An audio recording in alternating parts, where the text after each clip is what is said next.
আমার স্নেহের সকল ছাত্রছাত্রীকে রাজু স্যার ম্যাথ সলিউশনে স্বাগতম। আজ আমি তোমাদের কোষে দেখি 18-র 4 নম্বর থেকে শুরু করে অঙ্কগুলো শেখাবো। আমি এর আগে পার্ট 1-এ আগের অঙ্কগুলো সুন্দরভাবে শিখেছি। তোমরা চাইলে সেগুলো দেখে নিতে পারো প্লেলিস্ট থেকে। প্লেলিস্টটি ডিসক্রিপশন বক্সে দেওয়া থাকবে, সেখানে দেখে নেবে। আজকে আমি তোমাদের খুব সুন্দরভাবে এবং সঠিক নামে এবং সহজ পদ্ধতি অঙ্কগুলো শেখাবো। তোমরা পুরো ভিডিওটা ভালোভাবে দেখবে, নয়তো বুঝতে পারবে না এবং বেশি দিন মনে রাখতে পারবে না। চলো শুরু করি। তোমরা অঙ্ক বোঝার সময় অবশ্যই কিন্তু পাশে বই রাখবে, তাতে তোমাদের বুঝতে সুবিধা হবে। আমি শেখাও তোমাদের কোষে দেখে 18 অঙ্ক লিখে নিয়েছি। এবার শেখাও 4 নম্বরের অঙ্ক। 4 নম্বর লিখে নিলাম। দেখো প্রশ্নে কী করতে বলা হয়েছে। প্রশ্নে বলা হয়েছে পাশের ছকের লেখচিত্র দেখি ও নিচের প্রশ্নগুলো উত্তর খুঁজি। এখানে একটা ছক আছে, এখানে দেখতে হবে লেখচিত্রগুলো আর প্রশ্নগুলো উত্তর খুঁজতে হবে।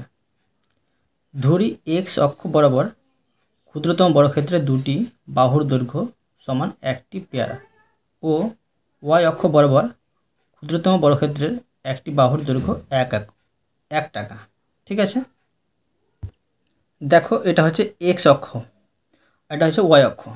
এক্স অক্ষে বলেছে দুটি বর্গক্ষেত্র ঘর, দেখো 1 2 দুটি সমান তোমাকে 1 ধরতে হবে, একটি পেয়ারা। আর ওয়াই অক্ষ বরাবর একটি বাহুর দৈর্ঘ্য কিন্তু তোমার 1 টাকা, মানে 1 একক। বোঝা গেল? এবার দেখো 1 নম্বর প্রশ্নটার উত্তর আমি করে দেখাচ্ছি। প্রশ্ন বলা হয়েছে লেখচিত্র থেকে পেয়ারার সংখ্যা ও দাম কি সম্পর্ক আছে লিখি। তো দেখো পেয়ারার সংখ্যা এই দিকটা মানে এক্স অক্ষ বরাবর, আর পেয়ারা দামের সংখ্যা হচ্ছে তোমার ওয়াই অক্ষ বরাবর। তো পেয়ারার সংখ্যা তোমার 4 হবে আর পেয়ারার দাম হবে তোমার 12 টাকা। ঠিক আছে, আবার এখানে বলেছে পেয়ারার সংখ্যা তোমার হবে 10 আর পেয়ারার দাম হবে তোমার 30। ঠিক আছে, এখন আমি এটা সম্পর্ক বের করে দেখাচ্ছি, তোমার মন দিয়ে বোঝো। লিখব 1 নম্বর লেখচিত্রের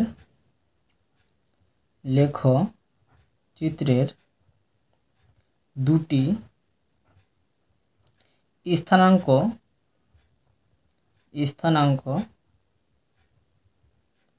থেকে পাই। দেখো এক্স ইজ টু ওয়াই, প্রথমটা কি আছে 4:12 বসাবো। ঠিক আছে, একে আমি লঘিষ্ঠ আকারে প্রকাশ করলে দুটোকেই ভাগ যাচ্ছে তোমার 4 দিয়ে, তো 4 1 4 আর 3 4 12। আবার দেখো আরেকটি আছে, তো লিখে নেব এক্স ইজ টু ওয়াই সমান, ওটা কত আছে 10:30। এটাকে লঘিষ্ঠ আকারে পরিণত করে নেব, তো দুটোকেই 10 দিয়ে ভাগ করলে হবে 10 1 10 আর 3 10 30। এখন দেখো দুটোরই কিন্তু সমান হয়ে যাচ্ছে। অতএব কী বোঝা যাচ্ছে যে সম্পর্কটি সরল সমানুপাতি। অতএব সম্পর্কটি সরল সমানুপাতিক। বুঝা গেল? এবার দেখো 2 নম্বর দিয়ে দিলাম। দেখো প্রশ্নে কি করতে বলা হয়েছে। প্রশ্নে বলা হয়েছে 4টি পেয়ারার দাম কত লিখি। দেখো এখানে বোঝা যাচ্ছে 4টি পেয়ারার দাম কত হবে 12 টাকা। লিখে নেব, দেখো লিখব 4টি পেয়ারার দাম 12 টাকা। এবার দেখো 3 নম্বর। দেখো প্রশ্নে কি করতে বলা হয়েছে। প্রশ্নে বলা হয়েছে 30 টাকায় কতগুলি পেয়ারা পাওয়া যায় লিখি। দেখো চিত্র দেখে বোঝা যাচ্ছে, চিত্রটি এখানে দেওয়া আছে 30 টাকায় কতগুলি পেয়ারা পাবো, 10টি পাবো। তো লিখে নেব 10টি। লিখে নেব 30 টাকায় 10টি পেয়ারা পাওয়া যায়। ঠিক আছে, এবার দেখো 4 নম্বর দিয়ে দিলাম। দেখো প্রশ্নে কি করতে বলা হয়েছে। দেখো 4 নম্বরে 9 টাকায় কতগুলি পেয়ারা পাবো লেখচিত্র থেকে লিখি। এখন আমি এখান থেকে বের করব, এখানে দেওয়া নেই 9 টাকা কতগুলি পেয়ারা পাওয়া যাবে। দেখো আমি কীভাবে বের করতে তোমাদের শেখাচ্ছি। প্রথমে গুনবে 9 পর্যন্ত, মানে এক্স অক্ষের মান বের করতে হবে। দেখো 1 2 3 4 5 6 7 8 9, এখানে 9 আসছে। তো এই বরাবর আমি চলে যাব, কোথায় ছেদ করছে, ছেদ করছে এখানে, ঠিক আছে। এটা তোমার ওয়াই অক্ষ বরাবর এটা। এবার দেখো এটা ছিল ওয়াই অক্ষ বরাবর, আর এক্স অক্ষ বরাবর দেখো কি পাচ্ছি, তোমার 6টি ঘর পাচ্ছি। আর কি বলেছি যে এখানে প্রশ্নে বলে দিয়েছিল এক্স অক্ষ বরাবর ক্ষুদ্রতম বর্গক্ষেত্রে দুটি বাহুর দৈর্ঘ্য 1, মানে 6কে 2 দিয়ে ভাগ করলে হবে 3। তো 9টি পেয়ারের দাম কত হবে, 3 টাকা। লিখে নেব, দেখো 9 টাকায় 3টি পেয়ারা পাবো। লিখব 9 টাকায় 3টি পেয়ারা পাবো। লেখচিত্র থেকে পাই, লেখচিত্র থেকে পাই। এবার দেখো 5 নম্বর দিয়ে দিলাম। দেখো প্রশ্নে কি করতে বলা হয়েছে, দেখো প্রশ্ন বলা হয়েছে 9টি পেয়ারার দাম লেখচিত্র থেকে লিখি। তো এক্স অক্ষ বরাবর আমাকে 9 ঘর যেতে হবে। এখানে 10 আছে, তো 10-এর আগে 9 হবে। এবার দেখব এটা কোথায় ছেদ হচ্ছে, এটা তোমার ছেদ হচ্ছে এইখানটায় ছেদ হচ্ছে, বুঝতে পারলে। তো এটা যদি 30 হয়, এটা 29 হবে, আর তোমার এটা হবে 28, আর এটা হবে 27, ঠিক আছে। তো 27 পাচ্ছি, লিখে নেব 27। তো লিখব 9টি পেয়ারার দাম লেখচিত্র থেকে পাই, লেখচিত্র থেকে পাই কত, 27। বোঝা গেল, 27 টাকা লিখে নিচ্ছি, হ্যাঁ, দাম 27 টাকা। এটা সুন্দরভাবে তোমাদের শিখে দিলাম। এরপরে দেখো 5 নম্বর দিয়ে দিলাম। দেখো প্রশ্নে কি করতে বলা হয়েছে, প্রশ্ন বলা হয়েছে পাশের সময় ও দূরত্বের লেখচিত্র দেখি ও নিচের প্রশ্নগুলির উত্তর খুঁজি, ঠিক আছে। এদিকে দেওয়া আছে সময়, এটা এক্স অক্ষ বরাবর, এটা হচ্ছে ওয়াই অক্ষ বরাবর, এদিকে দেওয়া আছে দূরত্ব কিমি। বলেছে এক্স অক্ষ বরাবর ক্ষুদ্রতম বর্গক্ষেত্রে দুটি বাহুর দৈর্ঘ্য 1 ঘন্টা। আগের মতো বলেছে সেম। ওয়াই অক্ষ বরাবর ক্ষুদ্রতম বর্গক্ষেত্রে একটি বাহুর দৈর্ঘ্য 5 কিমি। এখানে বলে দিয়েছে এবার একটি বাহুর দৈর্ঘ্য 5 কিমি, ঠিক আছে। এখানে 5টি বাহু আছে, তো কত হবে এটা, এখানে দেখো 5 6 30, 6টি বাহুর এটা দৈর্ঘ্য ধরেছে, 5 6 30, ঠিক আছে। আর এটা তোমার 12টি ঘর ধরেছে, 5 12 60, এভাবে ধরেছে কিন্তু। এখন প্রশ্ন দেখো কি করতে বলা হয়েছে, 1 নম্বরে বলা হয়েছে সময়ের সাথে দূরত্ব কী সম্পর্ক আছে লিখি। মানে আগের মতোই করতে হবে, করে দেখাচ্ছি, দেখো। আবার লিখে নেব, আগের মতো ধরো লিখে নিচ্ছি এটার মতো করে। লেখচিত্র লিখব, লেখচিত্র, এটা তোমার 1 নম্বর দিয়ে দিই। লেখচিত্র থেকে, হ্যাঁ, লেখচিত্র থেকে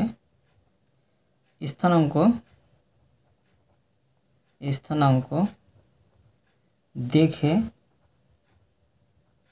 পাই। লিখব এখানে সময় ও দূরত্ব, তো সময় ইসটু দূরত্ব। এবার দেখো সময় কি ছিল, লিখতে পারি সমান, সময় আর দূরত্ব ছিল, দেখো প্রথমে আছে 1:30, ঠিক আছে।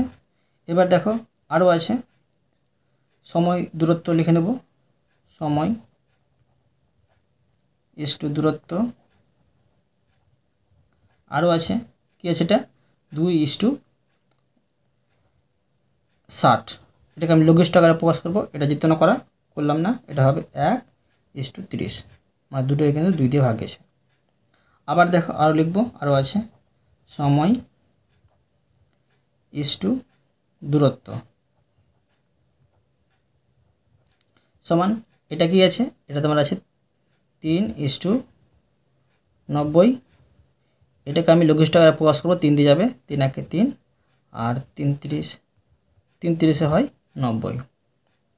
আরও আছে, তো লিখে নেব সময় ইস্টু দূরত্ব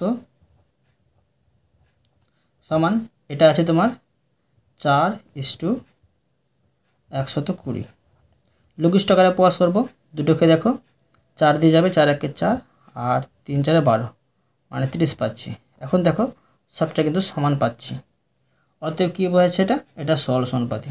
অর্থাৎ সম্পর্কটি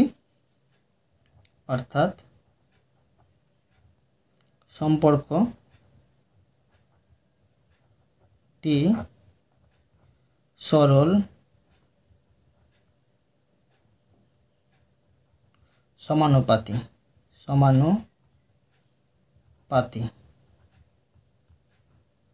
ঠিক আছে, এবার দেখো 2 নম্বরটা। 2 নম্বর দিয়ে দিলাম। প্রশ্নে কি করতে বলা হয়েছে দেখো। 2 নম্বর দেখো, প্রশ্ন বলা হয়েছে লেখচিত্র থেকে 3 ঘন্টায় কত দূরত্ব গেছে লিখি। খুবই সহজ, দেখো এটা তোমার ঘন্টা, তো 3 ঘন্টায় দেখো এই 3 ঘন্টায় 90 কিমি গিয়েছে, তো লিখে নেব 90 কিমি। লিখব 3 ঘন্টায়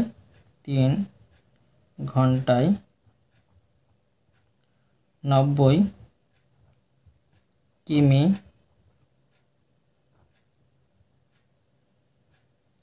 দূরত্ব গেছে লেখচিত্র থেকে পাই। লেখচিত্র থেকে পাই, বোঝা গেল। এবার দেখো 3 নম্বর দিয়ে দিলাম। দেখো প্রশ্নে কি করতে বলা হয়েছে। প্রশ্ন বলা হয়েছে 120 কিমি, এইটা তোমার কিমি, 120 কিমি পথ যেতে কত ঘন্টা সময় লাগবে। দেখো 120 কোথায় আছে, এখানে আছে 120, তো 120 কিমি পথ যেতে তোমার 4 ঘন্টা সময় লাগবে, এখানে দেওয়াই আছে। লিখে নেব, দেখো লিখব 120 কিমি পথ যেতে 4 ঘন্টা সময় লাগবে, লেখচিত্র থেকে পাই। লেখচিত্র থেকে পাই। এবার দেখো 4 নম্বর দিয়ে দিলাম। দেখো প্রশ্নে কি করতে বলা হয়েছে। দেখো প্রশ্নে 4 নম্বর বলা হয়েছে গতিবেগ ঘন্টায় কত কিমি দেখি। দেখো এখানে দেওয়াই আছে যে 1 ঘন্টায় 30 কিমি, তো কত হবে, 30ই হবে, তো লিখে নেব 30। 1 ঘন্টায় 30 কিমি যাবে, লিখে নেব। দেখো লিখব গতিবেগ ঘন্টায় 30 কিমি। ঠিক আছে, এবার দেখো 5 নম্বর। দেখো প্রশ্নে কি করতে বলা হয়েছে। প্রশ্ন বলা হয়েছে 2 ঘন্টা 30 মিনিটে কত দূরত্ব অতিক্রম করবে লেখচিত্র থেকে লিখি। খুবই সহজ, দেখো 2 ঘন্টা এখানে পাচ্ছি আর 30 মিনিট এখানে পাবো। হ্যাঁ, দেখো এই সরলরেখাটা উল্লম্ব রেখাটা কোথায় ছেদ হচ্ছে, এখানে ছেদ হচ্ছে, তো দেখবো এটা কত হচ্ছে।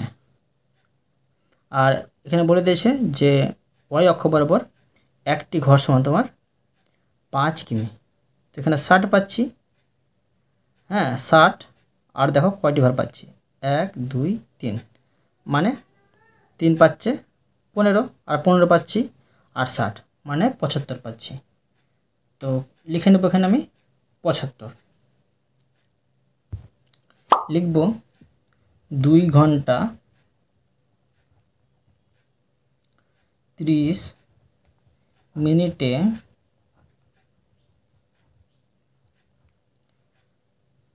দূরত্ব অতিক্রম অতিক্রম করবে 75 কিমি। 75 কিমি লেখচিত্র থেকে পাই। লেখচিত্র থেকে পাই। ঠিক আছে, এবার দেখো 6 নম্বর। 6 নম্বর দিয়ে দিলাম। দেখো প্রশ্নে কী করতে বলা হয়েছে। প্রশ্ন বলা হয়েছে 45 কিমি দূরত্ব অতিক্রম করতে কত সময় লাগবে হিসাব করে লিখি। তো দেখব 45 কোথায় আছে। দেখো দেখো প্রত্যেকটা ঘরের মান 5 করে আছে, এখানে 30 পাচ্ছি, মানে আর 15 যোগ করলে কিন্তু আমার 45 হয়ে যাবে। তো 15 কীভাবে পাবো, যে 15কে আমি 5 দিয়ে ভাগ করছি, 3 পাচ্ছি। তো দেখো 3টি ঘর যোগ করব, 1 2 3। ঠিক আছে, এখানে পাচ্ছি।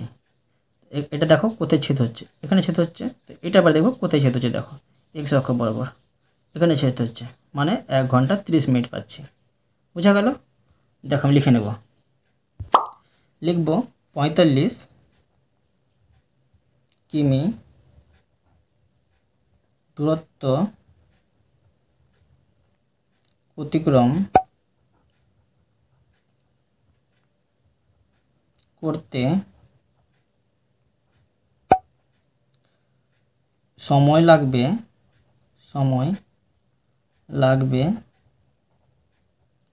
1 ঘন্টা 30 মিনিট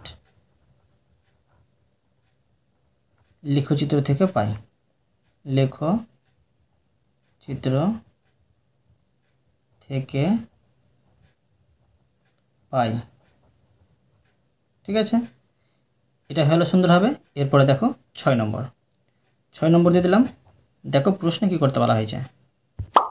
দেখো প্রশ্ন বলা হয়েছে নিচের ছকের তথ্যগুলি লেখচিত্র ছক কাগজে তৈরি করি ও লেখচিত্র রৈখিক কিনা দেখি।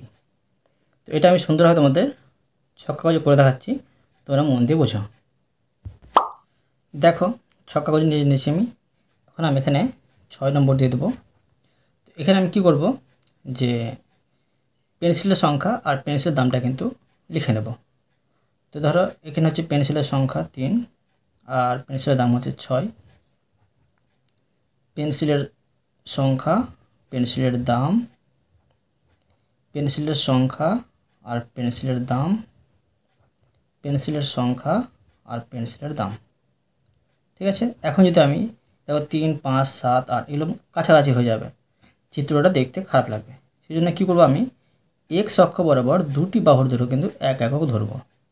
আর ওয়াই অক্ষ বরাবর দেখো 6 10 14 16, এটা আমি যেটা থাকবে সেটাই লিখবো, মানে একটি ক্ষুদ্রতম বর্গক্ষেত্রের ক্ষুদ্রতম বাহুর একটি বাহুর দৈর্ঘ্য 1 একক ধরবো। ঠিক আছে, দেখো প্রথমে লিখে নিচ্ছি, সাজিয়ে নিচ্ছি, তো অঙ্কটা করতে সুবিধা হবে। তো লিখব এক্ষেত্রে এক্স অক্ষ বরাবর ক্ষুদ্রতম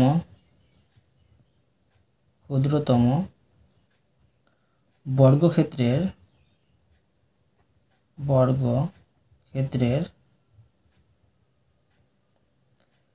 দুটি বাহুর দৈর্ঘ্য সমান, পেন্সিলের দাম লিখতে পারি বা 1 একক লিখতে পারি। ঠিক আছে, 1 একক লিখে দিলাম। এবং লিখব ওয়াই অক্ষ বরাবর ক্ষুদ্রতম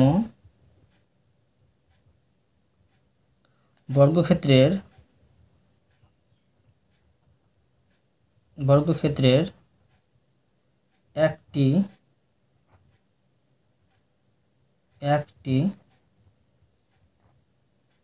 বাহুর দৈর্ঘ্য কি লিখব, 1 একক। এবার দেখো আমি তোমাদের ছক কাগজে করে দেখাচ্ছি। এক্স অক্ষ বরাবর আমি দাগ টেনে নেব, নিচেরটা হয় এক্স অক্ষ আর এটা আছে অনুভূমিক, ঠিক আছে, অনুভূমিকটা হয় এক্স অক্ষ। এক্স অক্ষ দাগ টানবো,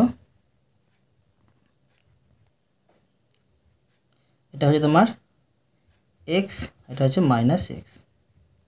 আর এদিকে দেখো করব, এটা হচ্ছে উলম্ব, এটা করবো তোমার ওয়াই অক্ষ।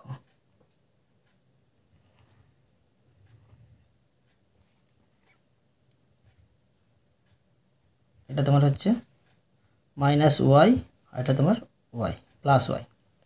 এখানে ও বিন্দু ছেদ করবে। এবার দেখো দেখো প্রশ্নে ধরেছি আমি এক্স অক্ষ বরাবর ক্ষুদ্রতম বর্গক্ষেত্রের দুটি বাহুর দৈর্ঘ্য 1 একক, মানে এটা দাগটা তোমার হয় 5, ঠিক আছে, এটা 10 হয়। এখন এখানে হবে, এখানে লিখে দেবো আমি 5, ঠিক আছে, এটা লিখবো 5 আর এটা লিখবো তোমার 10, এটা তোমার লিখবো 15 আর এটা লিখবো 20। আর এদিকে ওয়াই অক্ষ বরাবর, এদিকে ওয়াই অক্ষ বরাবর ক্ষুদ্রতম বর্গক্ষেত্রের একটি বাহুর দৈর্ঘ্য, এটা ভুল লিখেছি, বাহুর দৈর্ঘ্য 1 একক, এটা 5ই হবে, এটা 10 হবে, এটা 15 হবে, এটা 20 হবে, ঠিক আছে। এবার আমি এই বরাবর লিখে নেব, এটা তোমার এক্স অক্ষ বরাবর, তো পেন্সিলের সংখ্যা লিখব, পেন্সিলের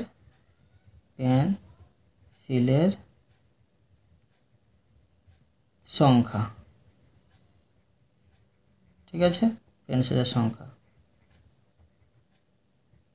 আর এদিকে লিখব পেন্সিলের দাম, ঠিক আছে, লিখে নিচ্ছি পেন্সিলের দাম। এবার দেখো আমি বসে নিচ্ছি বিন্দুগুলো। এবার দেখো এক্স অক্ষ বরাবর এবং ওয়াই অক্ষ বরাবর মাপগুলো মানে বিন্দুগুলো বসিয়ে নেব। 3 আছে, 6 আছে, 3 কোথায় হবে দেখো, দুটি বাহু সমান 1 ধরতে হবে, তো 1 2 3 এখানে পাবো, আর 6 উপরে ঘর যাবো, দেখো এই বরাবর এখানে 6 পাচ্ছি, এখানে বিন্দু দিয়ে আমি এটা বসিয়ে নেব আর করে দেবো 3,6, বোঝা গেল। এবার আছে 5,10, 5 তো এখানে পাচ্ছি আর 10 দেখো 10 এখানে পাবো, এখানে আমি বিন্দু দিয়ে বসিয়ে দেবো, এটা পেয়ে গেলাম 5,10। এবার আছে কত দেখো 7,14, তো 7টা কোথায় পাবো দেখো, এখানে 5 আছে, এখানে 6 আর এখানে পাবো 7, 14 করে দেখো, এটা এই বরাবর যাব আমি, এটা 10 পাচ্ছি, 11 12 13 14 এখানে পাচ্ছি, ঠিক আছে, এখানে বিন্দু দিয়ে বসিয়ে নেব 7,14। এবার দেখো 8,16 আছে, 8 কোথায় হবে দেখো, এটা তো 5, এখানে 6 আর এখানে 7 আর এখানে পাচ্ছি 8, ঠিক আছে, 8 এখানে পাচ্ছি আর 16 দেখো এই বরাবর যাব আমি, এটা 5 10 15 আর 16 এখানে পাচ্ছি, ঠিক আছে, এখানে আমি বিন্দু দিয়ে বসিয়ে দেবো আর এটা করব 8,16। এবার আমি এটাকে সরলরেখা মেলাবো, দেখব রৈখিক কি রৈখিক না। দেখো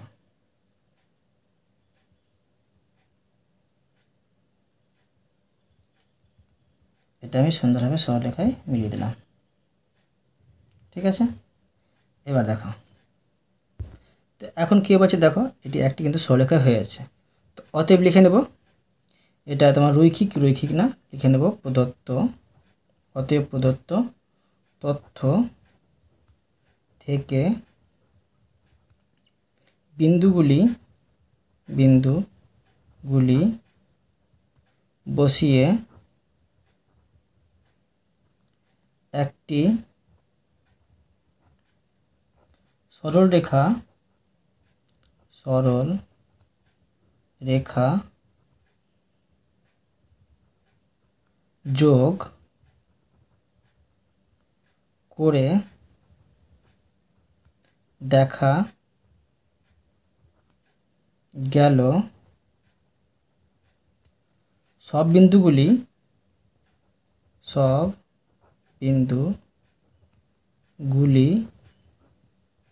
সমরেখ, ঠিক আছে, সমরেখ মানে একই রেখায় আছে। এটা আমি তোমাদের সুন্দরভাবে শিখে দিলাম। আজকে আমি তোমাদের এই পর্যন্ত অঙ্ক শেখালাম, বাকি অঙ্কগুলো পরের ভিডিওতে নিয়ে আসবো। আশা করি তোমরা প্রতিটি অঙ্ক ভালোভাবে বুঝতে পেরেছো। তবুও কোথাও যদি বুঝতে না পেরে থাকো আমাকে কমেন্ট বক্সে জানাবে, আমি তার জন্য ভিডিও নিয়ে আসবো বা অ্যান্সার দেওয়ার চেষ্টা করব। আর অবশ্যই তোমরা এই ভিডিওতে লাইক করে দেবে এবং পরবর্তী অঙ্কের জন্য চ্যানেলটিকে সাবস্ক্রাইব করে নেবে। ধন্যবাদ।